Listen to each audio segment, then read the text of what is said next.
दोस्तों, अगर हम गौर से देखें तो हमें ये पता चलेगा कि खेल बिल्कुल जिंदगी की तरह ही होता है। जिस तरह से किसी भी खेल के मैदान पर जीत पाने के लिए आपके अंदर आग जैसी जलती हुई चाहत होनी चाहिए, आपको कड़ी मेहनत करने, मजबूत इरादे रखने और अपना सबसे बेहतरीन प्रदर्शन करने की जरूरत होती है। कुछ इसी तरह से जिंदगी में भी सफल होने का रास्ता इन्हीं चीजों से होकर गुजरता है। जिन लोगों ने कभी अपनी जिंदगी में कोई बड़ा मुकाम हासिल किया है, वह आपको हमेशा ये बताते नजर आएंगे। पर आपके मन में भी शायद ये सवाल जरूर आता होगा कि ये सफल लोग जो बातें करते हैं, क्या उनमें सच्चाई होती भी है या ये सिर्फ कहने की बातें होती हैं? अगर हमें इस सवाल का जवाब ढूंढना है तो इसका सबसे अच्छा तरीका है उन लोगों की जिंदगी को समझना और यह पता लगाना कि सच में जो रास्ता वो लोगों को बताते हैं उन पर वो खुद भी चले हैं या नहीं। भारत ने पिछले कई सालों में एक से बढ़कर एक स्पोर्ट्स के सुपरस्टार्स दुनिया को दिए हैं, चाहे वह विराट कोहली हो, MS धोनी हो या सुनील छेत्री। लेकिन अगर हम उस खिलाड़ी की बात करें जो भारतीय खेल जगत के आसमान में पिछले 3 सालों में सबसे चमकीला सितारा बनकर उभरा है, तो वो है नीरज चोपड़ा। ओलंपिक के मंच से लेकर वर्ल्ड चैंपियनशिप तक हर जगह पर अपने देश का परचम लहरा चुके नीरज चोपड़ा के जीवन को करीब से देखें तो सच में हमें एक चैंपियन की कहानी नजर आएगी। आज के इस वीडियो में हम भारत के जैवलिन चैंपियन के जीवन से 4 ऐसी बातें सीखेंगे जिन्हें अगर हमने अपनी जिंदगी में भी उतार लिया तो सफलता पाने का रास्ता हमारे लिए भी काफी आसान हो जाएगा। वीडियो में आगे बढ़ने से पहले मेरा आप सभी से रिक्वेस्ट है कि अगर आपने हमारे चैनल स्पोर्ट्स सागा को सब्सक्राइब नहीं किया है तो प्लीज इसे सब्सक्राइब कर दे। यहाँ पर हम हर हफ्ते आपके लिए ऐसे ही स्पोर्ट्स से जुड़ी मनोरंजक वीडियोस लाते रहते हैं।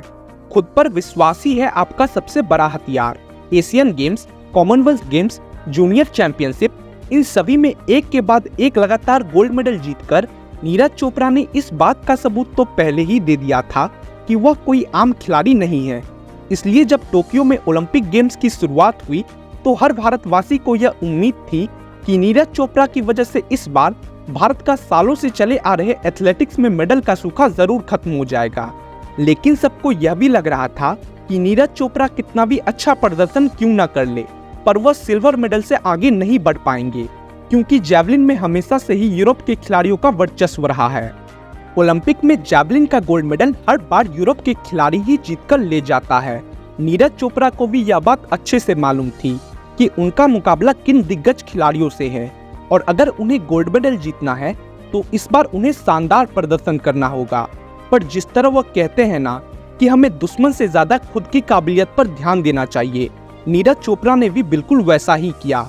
ओलंपिक फाइनल के लिए खेले गए क्वालिफाइंग राउंड में जब उन्होंने अपना सबसे पहला थ्रो फेंका तो उस पहले थ्रो ने ही आगे क्या होने वाला है इस बात का ट्रेलर सबको दिखा दिया था। नीरज की मेहनत और तैयारी का सबूत तो लोगों को क्वालिफाइंग राउंड में ही मिल गया था, पर ओलंपिक फाइनल में भी नीरज चूके नहीं और 87.58 मीटर के थ्रो के साथ भारत का तिरंगा उन्होंने टोक्यो में भी लहरा दिया। जितना बड़ा रिस्क उतना ही बड़ा रिवॉर्ड। जैवलिन थ्रो भारत में कभी भी एक बड़ा स्पोर्ट्स नहीं रहा है।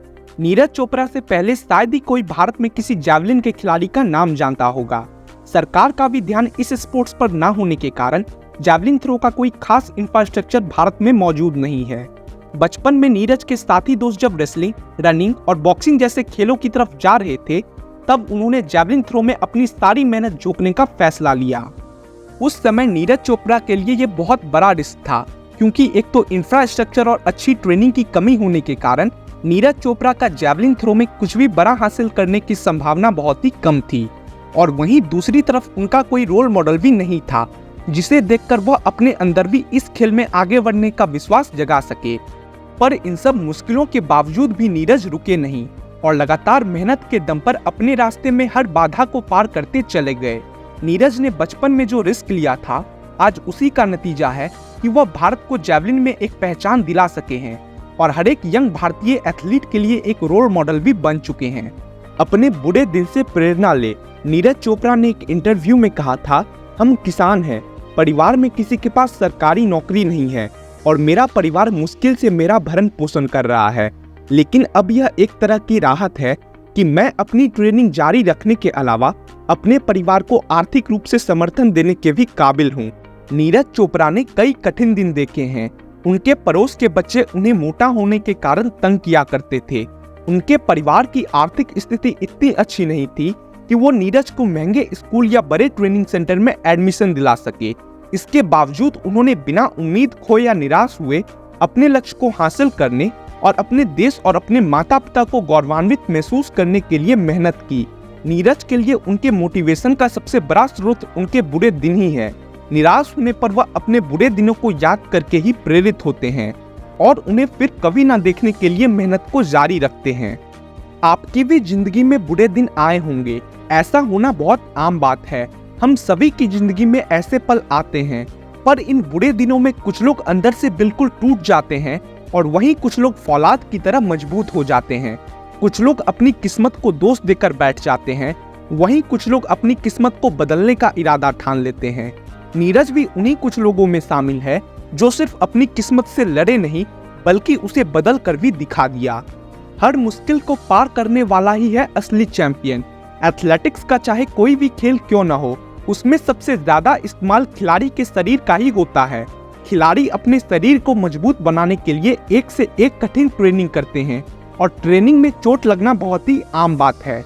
लेकिन कभी कभी यह चोट इतनी ज्यादा गंभीर हो जाती है कि खिलाड़ी का पूरा करियर ही खतरे में पड़ जाता है। ऐसे उदाहरणों की कोई कमी नहीं है जिसमें चोट के कारण बड़े से बड़े टैलेंटेड खिलाड़ी का करियर हमेशा के लिए खत्म हो गया। नीरज चोपड़ा के साथ भी ऐसा कई बार हो चुका है। सबसे पहले 2019 में उनकी दाहिने कोहनी पर गंभीर चोट आई थी, जिसके कारण उन्हें सर्जरी करानी पड़ी। इस सर्जरी की वजह से वह काफी दिनों तक जैवलिन को उठा नहीं सकते थे। उनके ट्रेनर्स को ये डर था कि क्या दोबारा कभी नीरज चोपड़ा की वह पुरानी ताकत वापस आ पाएगी, पर नीरज चोपड़ा बिल्कुल भी घबराए नहीं और उन्होंने टोक्यो ओलंपिक्स के लिए अपनी ट्रेनिंग को चालू रखी।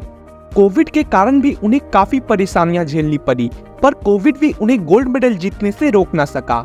लेकिन ऐसा नहीं था कि गोल्ड मेडल जीतने के बाद नीरज चोपड़ा की राह बहुत आसान हो गई। 2022 के कॉमनवेल्थ गेम्स से पहले उन्हें फिर से एक इंजरी हुई और इस बार इंजरी इतनी बड़ी थी कि वह कॉमनवेल्थ गेम्स में हिस्सा भी नहीं ले सके। पिछली बार की तरह इस बार फिर सबको लगा कि नीरज चोपड़ा का जलवा अब खत्म हो जाएगा और वह अपने पुराने फॉर्म में वापस नहीं लौट पाएंगे, पर सिर्फ एक साल के अंदर शानदार वापसी करते हुए 2023 के वर्ल्ड चैंपियनशिप में गोल्ड मेडल जीतकर उन्होंने सबका मुंह बंद कर दिया।